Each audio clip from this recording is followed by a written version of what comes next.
sabia que os entes estão entre nós? Estão entre nós. Que maravilha isso, né? Que maravilha. Então aí, no dia a dia, no contato direto quase com os seres humanos. E muita gente nem se percebe. Coisa estranha, né? Coisa estranhíssima isso. Quem são esses entes, Felipe? Quem são? Quem são esses entes, né? Acho que a maior referência que nós temos assim da palavra ente, que as pessoas vão lembrar, é o Senhor dos Anéis, né, do Tolkien, né? Os entes eram aqueles seres ligados à natureza, seres ancestrais, antigos, né, aquelas árvores que cuidavam da natureza, que cuidavam do meio ambiente, né? Mas a palavra ente ela é muito ampla, presente na literatura, na filosofia, no direito, né? Entes jurídicos, nas religiões, divindades, entes espirituais e tudo mais. Então, é algo assim realmente muito presente na vida da gente, mas não é o motivo desse vídeo. O motivo desse vídeo ele é talvez até um pouquinho banal, até simplório, mas ele é indicativo do quanto a nossa mente nos traz ilusão, nos traz acomodação, né? Porque, tomando como exemplo, começando pela questão do reiki, por exemplo, que eu trabalho aqui, né, a radiestesia, despertar, a afirmação, assim, o argumento mais usado, 11 em cada 10, a ciência não comprova. Né? A ciência não comprova. Legal. Mas ninguém para se perguntar quem é esse ente ciência.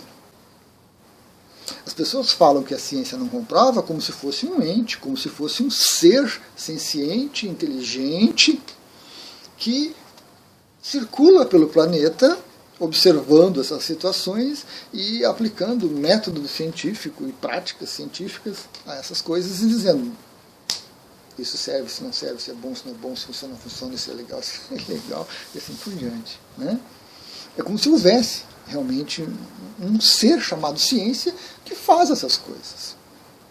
E quando você interpela as pessoas sobre esse argumento, de que ciência você está falando?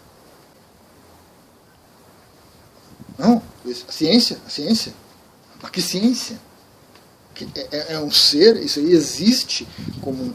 Né? E é claro que não existe. A ciência como um ente não existe. Nós temos institutos de pesquisas, nós temos cientistas autônomos, nós temos universidades, nós temos os laboratórios, universidades e tudo mais, onde as pessoas fazem ciência, se debruçam sobre questões, emitem papers e publicam Science, né, Nature, coisa e tal, né, validam entre os seus, esqueci o nome agora, seus iguais, seus pares, e se chega em algum momento a um consenso, né? Mas não é um cientista que é ciência, não é uma universidade, um laboratório, um grupo de estudos que é ciência, não é um livro publicado, não é um paper ou algo publicado que é ciência. E as pessoas esquecem mais um detalhe: quem pratica a ciência são seres humanos, por natureza falhos, por natureza invejosos, por natureza mesquinhos, por natureza gananciosos. Alguns são compassivos, amorosos, ambas as vertentes, boas e más, né? Mas são seres que impregnam o seu trabalho e as suas ações com essas qualidades e defeitos. Então, constantemente você ouve na internet, nos noticiários e por aí vai, Cientista tal alterou os dados da pesquisa. Cientista tal burlou não sei o quê. Cientista tal... E se a gente olhar para o passado, você vai ver coisas horríveis que foram feitas como ciência. Então, não existe ciência. E essa afirmação, a ciência não comprova, a ciência não aprova, a ciência não... Ela é uma afirmação insana. É uma afirmação reducionista. É uma afirmação ilógica. Hoje, o café faz mal, horrores, não tomem café. Amanhã o café é uma maravilha, tomem café. Hoje o açúcar é uma maravilha, amanhã o açúcar faz mal. Né? Então a gente vai compondo assim um arcabouço de ideias, de conclusões, de conceitos, que pela própria natureza, pelos próprios métodos científicos estão sempre evoluindo, melhorando. Né? Então não é porque antes se achava que o café fazia mal e agora o café faz bem, que a ciência está errada. Não, porque a gente tem que ver o contexto anterior e o contexto atual, os testes anteriores e os testes atuais, os métodos e assim por diante. E a ciência é o que de melhor nós produzimos. Agora, essa afirmação, que é uma afirmação conveniente, quando as pessoas não têm argumentos, quando as pessoas não sabem do que estão falando, quando as pessoas têm ideias rasas sobre o assunto, cai nessa questão. Simplifica tudo, resolve tudo. Tem um canal do YouTube, que eu não vou citar o nome, é claro, evidente, que eu gostava, eu achava a pessoa que fazia esse canal, os vídeos eram ponderada, equilibrada, ela mostrava as pesquisas que ela fazia, trazia os conteúdos, dava sugestões de pesquisa para quem quisesse aprofundar, então era um trabalho razoável, né, bem feito. Legal, era um assunto que eu gostava. Até que um dia essa pessoa resolveu falar sobre o reiki, porque alguém perguntou para ela, disse que existia, não sei o que, legal. Aí essa pessoa, ela saiu dali, foi para um boteco. Sabe o que é um boteco? Boteco é aquele bar de esquina, assim, que tem em todas as cidades, né? Onde as pessoas se reúnem tardezinha para tomar uma cervejinha, uma cachaçinha, um licorzinho, destiladozinho básico. Aí essa pessoa foi lá nesse barzinho, levantou a mão, aí pessoal, alguém sabe aí o que é reiki? As pessoas olharam para ela, que deve ser um alienígena. Ah, acho que eu ouvi falar, eu sei. Ah, tá. Aí foi lá, sentou, tomaram uma cervejinha, porque o reiki é isso, o reiki é aquilo, blá, blá. Aí ela foi lá e fez o vídeo. Claro que não. Claro que não. A pessoa nem deve beber. Não deve gostar de álcool, acho que o álcool é um maligno, um demônio. Mas o que ela fez foi entrar numa meia dúzia de sites aleatórios, pegar uma meia dúzia de informações sobre o reiki, tirar as conclusões dela. E depois diz que teve método científico, que ela foi racional. Quando o assunto é de interesse, maravilha. Quando o assunto não interessa, a gente destrói. É assim que a gente funciona. É assim que os cientistas funcionam. A religião também não é um ente. A Bíblia dos cristãos não é um ente. O Alcorão não é um ente. A Torá não é um ente. Ah, mas a Torá não aprova. Ah, mas a Bíblia diz que sim. Ah, o livro sagrado dos não sei quem. Ah, o Bhagavad Gita. Não são entes. Não são seres sencientes que escolhem, que definem, que atuam. Não são. São seres humanos, falhos por natureza. Cheios de viés de confirmação, cheios de interesse, como essa pessoa, que na hora que o assunto que interessa a ela, ela pesquisa corretamente, ela organiza, ela embasa. Beleza? Quando o assunto não interessa ou porque ela não acredita, ela pega qualquer fonte, qualquer ideia, qualquer maluquice e toca adiante. Assim é com a religião. Quando se forma um grupo de pessoas que têm um objetivo e que querem E tudo aquilo que contraria é descartado, para que fique só aquilo ali. Então, quando você diz que a religião não permite, a religião não indica, é o mesmíssimo argumento de que a ciência não comprova. Porque a gente alça a religião a um status de ente, de ser, de algo maravilhoso, divino, fantástico, que tem a capacidade de embasar as nossas escolhas, de falar pela gente, de dizer o que nós fazemos ou não fazemos. É uma atividade mental muito comum. O nosso cérebro procura base, nosso cérebro procura segurança, nosso cérebro procura constantemente atalhos. O nosso cérebro não quer pensar e ter trabalho a cada situação. Então ele busca nesses locais uma base firme e segura para se apoiar e para dizer e para avaliar as situações todas com as quais ele se depara com base naquilo. Mas aí você fazer com que a religião se torne um ente, se torne um ser capaz de balizar a sua vida, complicadíssimo. Eu não sou contra a religião. Tem um vídeo sobre isso. Eu acho que as religiões são necessárias. Porque o ser humano ele tem uma graduação muito grande assim, de nível intelectual, de nível de consciência mesmo, de grau de lucidez diário. E por isso tem pessoas que ainda precisam do apoio de uma religião muito restritiva. Tem outras pessoas que precisam de uma religião um pouquinho mais aberta. Talvez tenha outras pessoas que nem precisam de religião. Então nós temos de tudo.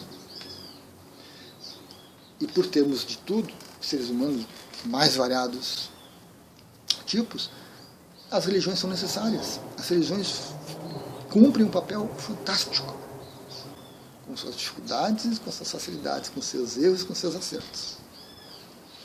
Agora, à medida que você desperta, você nem pode usar a ciência, isso e aquilo, nem a religião, isso e aquilo. Porque vai se tornar incoerente, você tem que perceber a incoerência, você tem que perceber mentalmente essas questões que eu estou trazendo, e você tem que observar dentro de você o quanto a sua mente adere a um lado ou ao outro. Ou ambos, ou nenhum. Essa é a função do despertar, desse olhar sobre as coisas. Então, quando você olha para a maneira como você fala de religião, como você fala de Bíblia, você vai se conhecer, você vai perceber como é que você está. Se você colocou isso numa categoria de um ente, de um ser poderoso, ancestral. Faz parte do ser humano isso. Mas em algum momento a gente começa a questionar. Em algum momento a gente desperta, a gente começa a olhar para essa situação de uma maneira diferente. E aí nós precisamos encontrar também bases para que esse olhar para as coisas diferentes funcione. Então a gente não pode nem descartar ciência, porque realmente não existe ciência. Existem seres humanos fazendo ciência e às vezes ciência de má qualidade. Então a ciência não presta. De novo, olha o detalhe da palavra, a ciência não presta. O ente ciência não presta. Não. A ciência produzida é de má qualidade. A religião é de má qualidade. Ou a religião é de boa qualidade, porque temos coisas muito boas sendo feitas no âmbito da religião, das mais diversas religiões do planeta. O que nós não podemos é cair nessa armadilha. Porque aquilo que a gente começa a pensar e aquilo que a gente começa a falar vão nortear a nossa vida. Vão dar esse viés de confirmação que vão fazer com que a gente acredite cada vez mais numa coisa e menos na outra. Aceite mais uma coisa e não a outra. E à medida que a gente se torna limitado, toda a nossa vida se torna limitada. E se você começar a despertar o processo genuíno E se você mantiver essas práticas, você vai ter um conflito terrível dentro de você. Porque você vai começar a perceber certas incoerências, certas inconsistências na religião e na ciência, mas você não vai conseguir trabalhar isso, nem verbalizar isso, nem ponderar sobre isso, porque os seus condicionamentos, os seus vieses de confirmação vão lhe segurar. Essa ideia de que existe um ente, e a gente pode espalhar isso para mais coisas. Os políticos são falsos enganadores e são isso e aquilo. Quem são os políticos? Existe um ente chamado político? Não existe.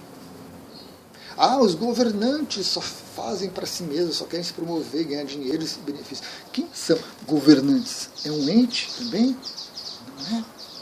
Não existe isso. É uma simplificação da nossa mente, é uma maneira de olhar para a realidade indevida e incorreta.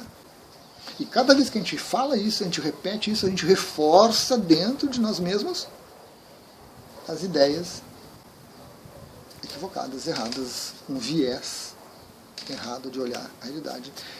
A gente pega o chakra frontal e entorta ele para tudo que é lado e depois acha que pirlim pim pim vai resolver. Não vai. Salto quântico não vai resolver também. Não vai. Tem jeito. Não. É preciso pensar de uma maneira adequada. E assim como eu usei o exemplo da ciência, da religião, dos políticos e governantes, a gente tem muita coisa. Né? A gente tem muita coisa. O pai. Né? Meu pai. É claro que o meu pai eu olhar para isso é personificado na pessoa, mas eu transformo ele num ente muito maior. A empresa. A empresa que eu trabalho, o ente, empresa, que não é nem o ente jurídico, é o ente, empresa é uma criação mental, empresa trata bem os funcionários, não trata bem os funcionários. Essa ideia se espalha pela todas as áreas que o ser humano atua, né? Nós fazemos isso constantemente. É um atalho da nossa mente, é um pensar errado e traz imensos prejuízos. Para você escapar disso, é complicado. Eu me pego fazendo isso de vez em quando. Eu me pego fazendo isso. Né? A ayahuasca faz. Recentemente eu estou fazendo um vídeo sobre pineal. A pineal faz isso, a pineal faz aquilo. Como se a pineal fosse um ente inteligente, senciente, extremamente poderoso que de repente resolve fazer alguma coisa com o meu organismo. São armadilhas. Que no falar, no verbalizar, no expor, a gente está tão acostumado, a gente está tão condicionado que nós nem percebemos. E aí quando você fala errado, você expressa errado, com certeza o seu pensamento tem problemas, tem dificuldades. Para a gente lidar com isso, para a gente trabalhar com isso, primeiro temos que observar o nosso pensamento, as nossas palavras a respeito dessas coisas. E depois nós temos que procurar desconstruir essas ideias de uma maneira racional, de uma maneira prática, pesquisando, lendo, trocando ideia, questionando, argumentando, para que nós possamos crescer, né? Desconstruir esse monte de coisas que a gente foi criando na nossa mente, que vão nos cerceando, que vão nos limitando, que vão nos aprisionando, para que a gente consiga abrir um pouco mais. E a cada momento que a gente abre um pouco mais, a gente encontra novas coisas para desconstruir. É um processo ainda muito longo, muito trabalhoso, não. Eu considero o processo de desconstruir essas ideias, essas crenças, divertido. Interessante. Quando eu me deparo com uma delas, ou quando eu vejo alguém que me traz isso, num atendimento, num relacionamento qualquer, numa amizade, uma coisa, eu começo a observar, né? Não saio já desconstruindo a pessoa, a gente tem que tomar cuidado com isso, mas eu saio me desconstruindo, me percebendo nas vezes que eu falo isso, nas vezes que eu penso sobre isso, e nas vezes que eu atuo sobre isso. E aí, aos pouquinhos, vai resultando dessa desconstrução toda a construção de uma ideia mais aberta, mais abrangente, mais presente, mais desperta, menos limitante. É o caminho. Gratidão.